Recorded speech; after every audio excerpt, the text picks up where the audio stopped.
Team US classes में एक बार फिर से आपका स्वागत है। चलिए आज हम लोग देखते हैं हिमांक में अवनमन, डिप्रेशन इन फ्रीजिंग पॉइंट।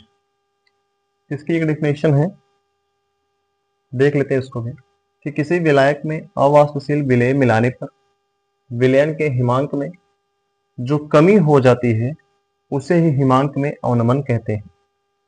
तो इसके लिए एक डायग्राम हम लोग ड्रॉ करते हैं। चलिए जरा इस डायग्राम को देखते हैं हम लोग क्या है ये। जैसे ये शुद्ध विलायक होता है, जब शुद्ध विलायक को अगर हम उसका टेम्परेचर कम करेंगे, अगर उसको ठंडा करेंगे, तो जितने टेम्परेचर पर वो सॉलिड में कन्वर्ट होने वाला होगा, अगर उसमें विलेय पदार्थ मिला करके हम उसको कन्वर्ट करना चाहेंगे तो शायद उसका तापमान हमको और कम करना पड़ेगा। जैसे ये क्या है, इसमें सिर्फ क्या है, पानी है। अगर इसको मैं ठंडा करना चाहूं, इसको मैं बर्फ बनाना चाहूं, तो जाहिर सी बात है कि इसको हमको टेम्परेचर कम करना पड़ेगा, ऑलमोस्ट 0 डिग्री सेल्सियस पे तापमान लेकर आना पड़ेगा, जहां से क्या बन जाएगा, ये बर्फ बन जाएगा। लेकिन अगर इसी में हम लोग क्या करें, किसी विलेय पदार्थ को मिला दें, जैसे मान लीजिए नमक मिला देते हैं या कुछ और चीज मिला दें, तो ये विलयन बन गया। अब विलयन, इसका तापमान जब हम घटाएंगे, यानी इसको फिर से हम जब इसको बर्फ बनाना चाहेंगे तो या सॉलिड करना चाहेंगे, तो ये तापमान जो 0 डिग्री सेल्सियस पर ये आसानी से सॉलिड हो जा रहा था, अब ये लगभग माइनस में लेके जाना पड़ेगा इसको। एक टेम्परेचर हमको क्या करना पड़ेगा, माइनस में लेके जाना पड़ेगा। जैसे बहुत बर्फीले क्षेत्र होते हैं, ऐसे रीजन, ऐसे कंट्रीज जहाँ पे बहुत ठंड पड़ती है, तो वहां पर सड़कों पर क्या होती है कि पूरा बर्फबारी हो जाती है। बर्फबारी क्या होती है, जो पानी वगैरह होता है वो सड़कों पर जम जाता है, या फिर मान लीजिए जो ओसे पड़ती हैं, उसकी बूंदें, वो सब बर्फ के रूप में जम जाती हैं सड़कों पर। तो करते क्या, उसके ऊपर एक विलेय पदार्थ, यानी विलेय पदार्थ के रूप में मान लीजिए नमक, मान लीजिए नमक का छिड़काव करते हैं, नमक उसके ऊपर डालते हैं, तो वो बह करके पानी बन करके निकल जाता है वहां से। क्योंकि जैसे इसके ऊपर नमक पड़ेगा, तापमान उसका बढ़ जाएगा। बढ़ क्या जाएगा, तापमान वही रहेगा, लेकिन जैसे विलयन बन जाएगा। विलयन बन जाने के बाद क्या होगा कि वो जिस तापमान पर बर्फ बना था, अब उससे एक और कम तापमान चाहिए, जो कि उस एरिया में उससे कम तापमान अब है नहीं।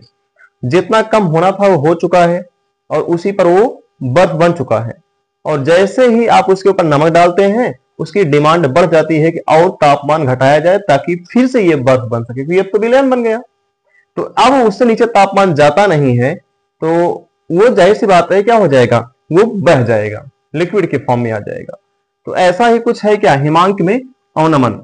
तो जब किसी शुद्ध विलायक में हम लोग विलेय पदार्थ को मिलाते हैं, तो विलेय पदार्थ मिलाने के बाद जो विलयन का हिमांक होता है वो और घट जाता है, और जितना घट जाता है हिमांक, वही डेल्टा टीएफ, वही क्या होता है, हिमांक में अवनमन होता है।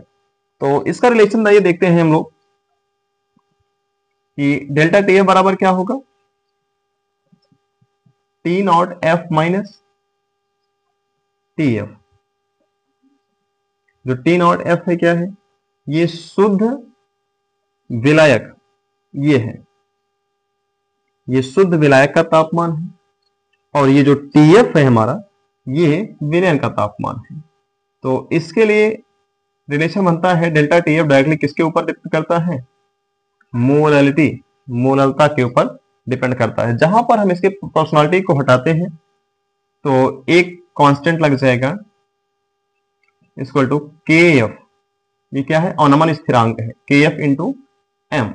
एम क्या है, मोललता है, जिसे हम लोग आगे बढ़ाएंगे, इसको और अच्छे से सॉल्व कर लेंगे, डेरिवेट कर लेंगे, तो हमारा बन जाए क्या, मोललता का फॉर्मूला आप सभी को पता है, के एफ इंटू, क्योंकि क्या होता है, मोल की संख्या बटे विलायक का भार। तो मोल की संख्या क्या है, स्मॉल एन, और विलायक का भार कैपिटल डब्ल्यू। इसे किस में रखना है, किलोग्राम में।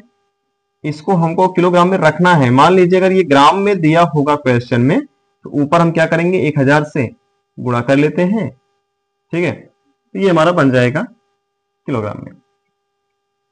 फाइनली हम देखते हैं, अगर मान लीजिए हमको मोल की संख्या नहीं दिया गया है, किसी विलेय पदार्थ के मोल की संख्या अगर नहीं दिया गया है, हम निकाल लेते हैं। निकालेंगे कैसे, उसका विलेय पदार्थ का जो भी पदार्थ दिया गया होगा उसका भार और अणुभार का यहां वैल्यू रख देंगे, डेल्टा टीएफ बराबर के एफ इंटू अच्छा n बराबर क्या हो जाएगा, हमें पता है कि n बराबर क्या होता है, small w upon m। m b लिखते हैं यहाँ पे, जैसे इसको हम स्मॉल डब्ल्यू बी लिख लेते हैं, इसको भी बी लिख लेते हैं। तो क्या हो जाएगा, small W B into 1000 upon M B into capital W, और किस में है ये, ग्राम में है। ठीक है, अब इस सारी वैल्यू हम जो लिख लिए हैं, तो एक बार यहाँ और थोड़ा आगे बढ़ा लेते हैं। यहां से निकाल जाएगा हमारा क्या, ये हम सॉल्व कर लेते हैं हम लोग क्या, डेल्टा टी एफ, जो कि डेल्टा टी एफ क्या है, हिमांक में अवनमन। ठीक है, क्या है, हिमांक में अवनमन, हम यहां से निकाल लेंगे। अच्छा, ये जो के एफ है, यहाँ कुछ के एफ की वैल्यू मैं आपको वीडियो के लास्ट में मैं लगा देता हूँ, आप उसको देख लीजिएगा, याद करना पड़ेगा, या फिर क्वेश्चन अगर दिया गया होगा तो के एफ की वैल्यू दी जाती है एकदम वैसे ही जैसे ही आपने पढ़ा था क्या, क्वथनांक में उन्नयन, सेम वैसे है हिमांक में अवनमन, बस वहां पर तापमान बढ़ाते हैं और यहाँ तापमान क्या हो रहा है, घटाते हैं। तो आइए यहां से हम लोग निकाल लेते हैं क्या, मान लीजिए यहां से कुछ भी निकालना पड़े हमको, विलेय पदार्थ का भार निकालना पड़े, या केएफ का मान निकालना पड़े, या अणुभार निकालना पड़े, या विलायक का विलायक का भार निकालना पड़े, जो भी निकालना चाहे यहां से हम लोग निकाल सकते हैं। फिलहाल अक्सर केस में हम लोगों से पूछा जाता है कि अणुभार पूछा जाता है, अणुभार पूछा जाएगा किसका, विलेय का। ठीक है, तो यहीं से हम फार्मूला आगे बढ़ा देते हैं, एम बी बराबर क्या हो जाएगा, K F into small W B into 1000 upon delta T F into capital W, और वो ग्राम में। ध्यान देना, अगर ये किलोग्राम में रहेगा विलायक का भार, तो हमको यहाँ पर ये 1000 से गुणा नहीं करना है। ठीक है, क्योंकि हमने 1000 से गुणा ही किया है, किस लिए, विलायक को किलोग्राम बदलने के लिए। अगर ऑलरेडी ये किलोग्राम में दिया गया होगा, हमें इसको बदलने की जरूरत नहीं है। और हाँ, एक चीज आप नोटिस करेंगे यहाँ पे कि डेल्टा टी एफ का मान क्या है, T not F minus T F. मान लीजिए अगर डेल्टा टी एफ आपको डायरेक्टली क्वेश्चन में नहीं दिया है, तो आप आगे आसानी से इसको भी बढ़ा सकते हैं, के F into small W B into 1000 upon T not F minus T F into capital W gram. ठीक है, तो ये करके हम डिराइव करके यहां से आसानी से विलेय का अणुभार निकाल सकते हैं हम लोग। ठीक है, अब जरा नोटिस कर लेते हैं यहाँ पर कि कौन कौन सी वैल्यू किस चीज को डिनोट कर रही है। जैसे एम बी है, ये विलेय का अणुभार, और जो स्मॉल डब्ल्यू बी है, सॉरी के एफ है, अवनमन स्थिरांक है। ये हर पदार्थ के लिए अलग अलग होता है और कांस्टेंट वैल्यू होती है। अवनमन स्थिरांक है, स्मॉल डब्ल्यू बी जो है इसमें विलेय का भार है,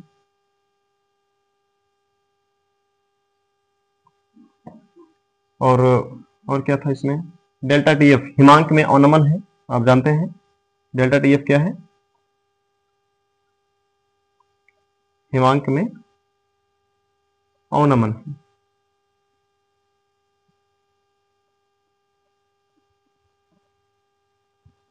और यहां से कैपिटल डब्ल्यू जो है हमारा, ये क्या है, विलायक का भार है। ठीक है, विलायक का भार। तो डियर आप इसको नोट कर लीजिए अच्छे से। ठीक है, तो सारी वैल्यूज को फॉर्मूले में अच्छे से समझ लीजिए। अगर इसमें कोई डाउट है तो आप कमेंट कीजिए, हम इसको सॉल्व करेंगे। और हाँ, एक चीज और भी कि जो यहाँ पे टी नॉट एफ और टी एफ है, इसको भी आप जानते रहिए कि जो टी नॉट एफ है, ये क्या है, शुद्ध विलायक,